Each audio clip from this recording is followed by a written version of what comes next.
Ha aytgancha kim ekan u Xudo la'natlagan.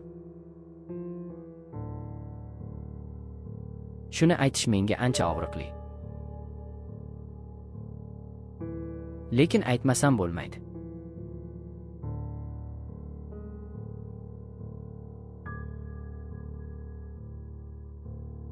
Aytavering-da, bu shaxs kim ekanligini hamma bilishi kerak.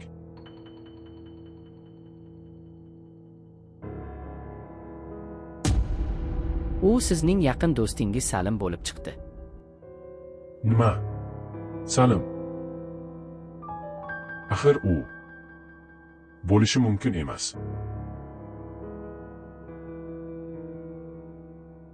Ha, bilaman, sizga buni eshitish og'ir.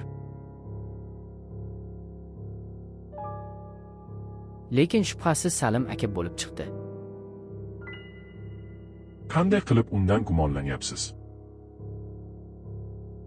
Men uchastka noziri o'laroq u kishidan bilganlarni so'rash maqsadida ularning uyiga bordim.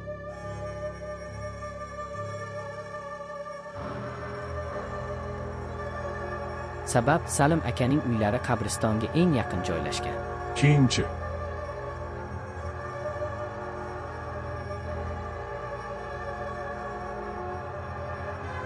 Keyin Salim akaning uyi ichidan noxush hid kelayotganini sezdim. Uy ichini aylanib ko'rishga qaror qildim.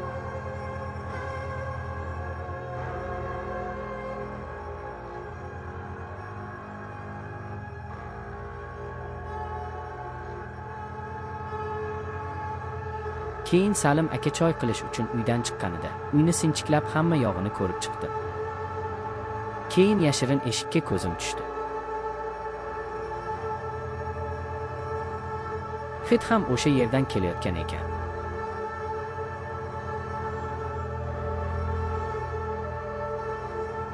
Eshikni ochib qarasam ne ko'z bilan ko'rayki, Ruxsoraning yalang'och jasadi suv to'ldirilgan vannada yotar edi. nima bo'lishi mumkin emas. Salim shu ishni qilishiga hech ko'zim yetmaydi. Ishongim kelmayapti. Nahotki. Xo'p. Keyin nima bo'ldi? Keyin u yerdan bildirmasdan chiqib ketdim. Keyinroq otryad bilan keldim. Xullas do'stingiz qilgan barcha ishlarni tan oldi.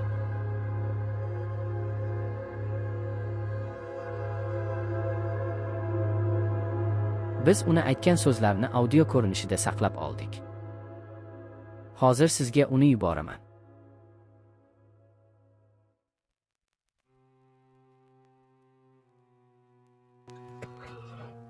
Men turmush o'rtog'imdan ayrilganimdan so'ng yolg'iz qolib ketdim. Hech kim menga yoqmay qoldi. Hammadan nafratlanadigan bo'lib qoldim. Shuning uchun ham qabriston atrofi tinch bo'lganligi uchun shu atrofdan uy qurib ko'chib keldim.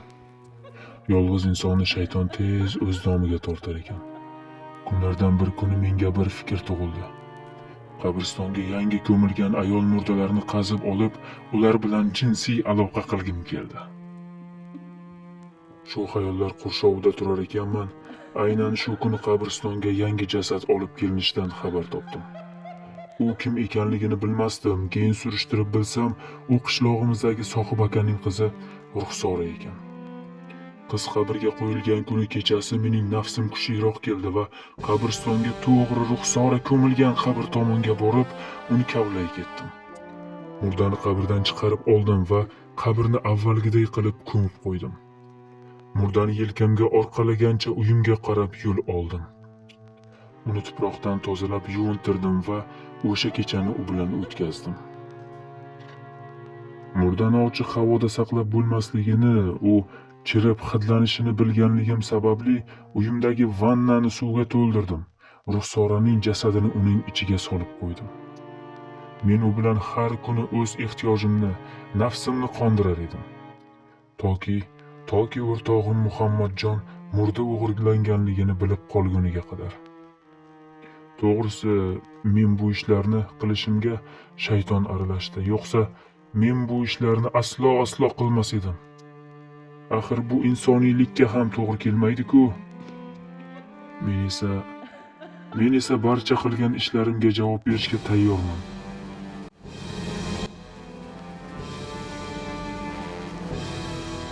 Endi nima qilmoqchisizlar uni? Qonun unga jazo tayinlaydi. Buni sud hal qiladi.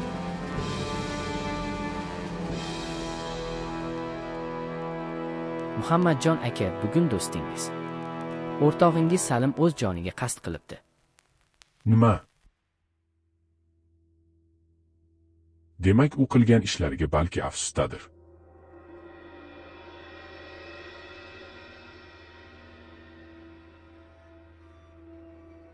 Balki shundaydir.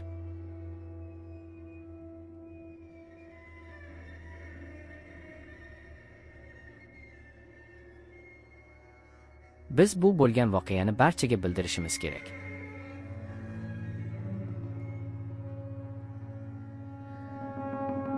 Shoyatki shu ishni qilib yurganlar bu yo'llardan qaytsalar.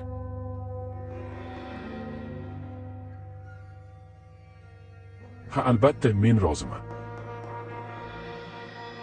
Buni barcha bilishi kerak.